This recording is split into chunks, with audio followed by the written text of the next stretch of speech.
Hey everyone, so today we're going to tackle a classic cat owner challenge, right? The endless battle between your cat's claws and your favorite piece of furniture. But don't worry, we're going to dive into a totally stress-free solution that actually works for both you and your cat.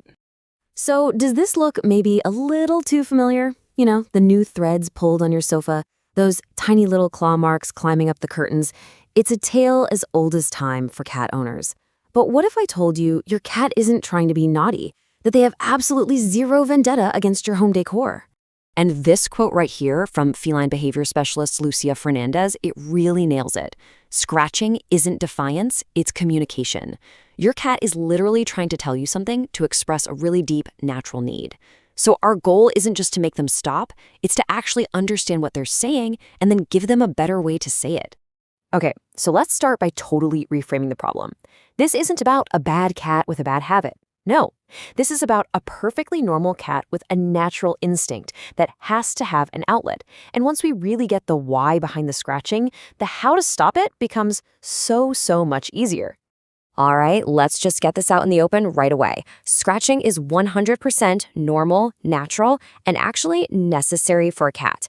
They are not trying to ruin your stuff or make you angry. They're just being cats. They're fulfilling an instinct that's as basic to them as eating or sleeping. So, why is this so non-negotiable for them? Why do they have to do it? Well, it turns out that scratching serves a few really vital functions for a cat's physical and mental health. Let's break down the 4 biggest reasons. Believe it or not, this one action does 4 super important jobs at once. First up, claw maintenance. When they scratch, they shed the old, dull outer layer of their nails. It's kind of like a self-manicure that keeps their claws sharp and healthy. Next, it's about territory marking. They leave behind visual marks, the scratches themselves, but also an invisible scent that says, hey, this is my turf. Third, it's an amazing full-body stretch and exercise. Seriously, think of it like fallen yoga. It keeps their muscles, tendons, and joints in great shape. And finally, it's an emotional release. Scratching is a way for them to work out stress, excitement, or even boredom. So let's dig into that territory marking thing for just a second. When a cat scratches, tiny glands in their paws release something called pheromones. You can think of these as unique chemical messages, almost like a personal calling card. For a cat, being surrounded by their own scent is a huge deal. It makes them feel safe, secure, and at home. Okay, so now that we get why they do it, the solution is actually pretty simple.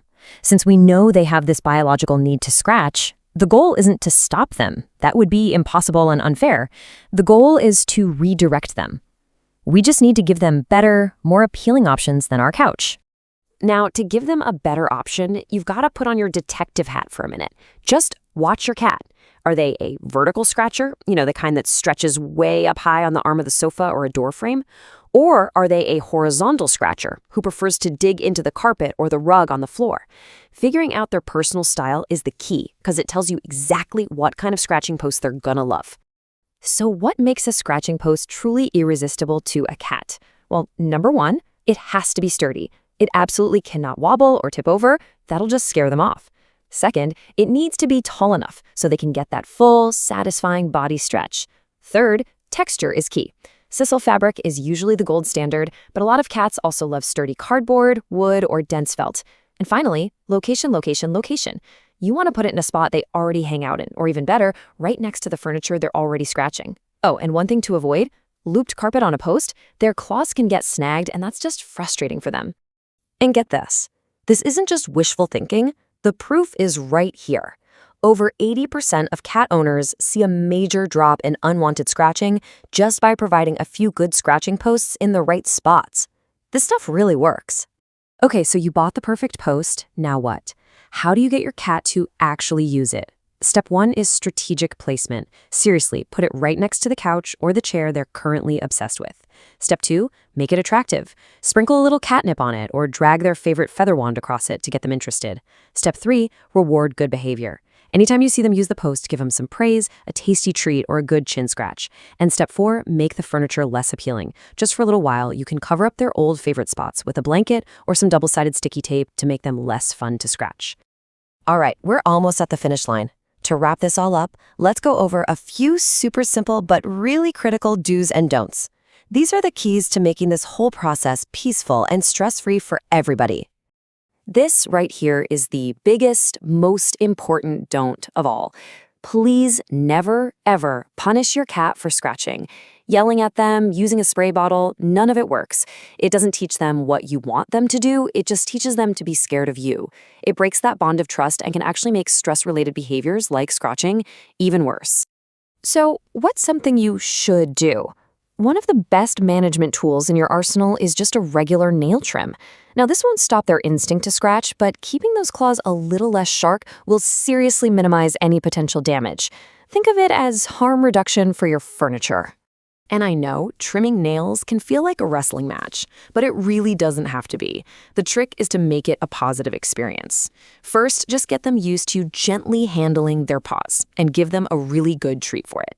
Then, practice gently pressing on their paw pad to expose the nail. When you're ready to clip, just snip the very sharp, clear tip and be super careful to avoid that pink part inside, called the quick. And remember, you don't have to do all of them at once. Start with just one nail a day to build trust. And this is a perfect example of what that can look like. Using a super high-value treat, like one of those lickable tubes, can completely change the game. The cat starts to associate you touching their paws with something amazing. This whole technique is called positive reinforcement, and it's going to be your best friend. A few last tips here. Do make sure they have plenty of toys and that you play with them every single day to burn off energy. A bored cat is way more likely to be a destructive cat. Do consider using soft plastic nail caps. They're a humane and temporary way to protect your furniture while you're working on redirecting their behavior. And finally, the most important don't of all. Never ever declaw your cat.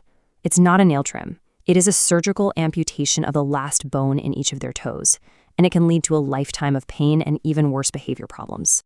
So the main takeaway here is pretty simple. Scratching isn't a bug, it's a feature. It's a sign of a healthy, normal, happy cat. Our job as their humans isn't to eliminate this essential behavior.